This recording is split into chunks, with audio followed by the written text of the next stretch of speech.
Good evening friends. तर बघू शकता आज आपण बनवणार आहेत उडदाची भाकरी आणि ठेसा.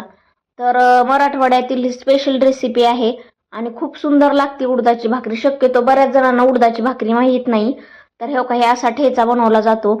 मिरच्याचे देठं काढायचे, लसूण सुरून घ्यायचा, तेलामध्ये मिरच्या तळायच्या, अर्ध्या मिरच्या तळल्यावर लसूण टाकायचा कारण लसूण करपतो, आणि मग रगडून घ्यायचा.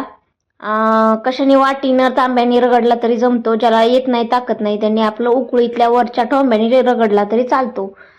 तर रगडलेला छान लागतो. आजकालच्या पोरींना जमत नाही, त्याच्यामुळे मिक्सरमध्ये केला तरी जमतो, ज्याच्या त्याच्या पद्धतीने. पण उडदाची भाकरी, ताक एक नंबर लागतं, दही तसंच कढी पण छान लागते. आणि हे आता भाकरी कशी बनवायची दाखवते मी तुम्हाला. मीठ घ्यायचं उडदाची भाकरी बनवताना कधीही, त्यात थोडं पाणी टाकायचं आणि मग पीठ चाळायचं. आणि अशा पद्धतीनं भाकरी आपली तयार झालेली आहे.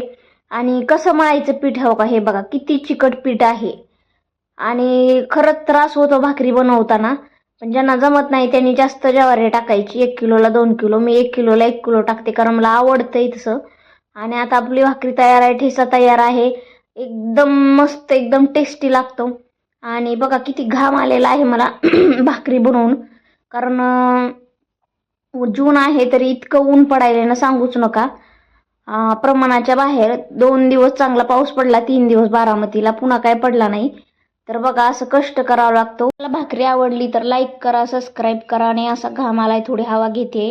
आणि उडदाची भाकरी ठेचा एक नंबर लागतो. ताक पण छान लागतं. नक्की बेल आयकॉनची घंटी दाबायला विसरू नका. आणि नक्की कमेंट करून सांगा फ्रेंड्स. तर चला, बाय बाय.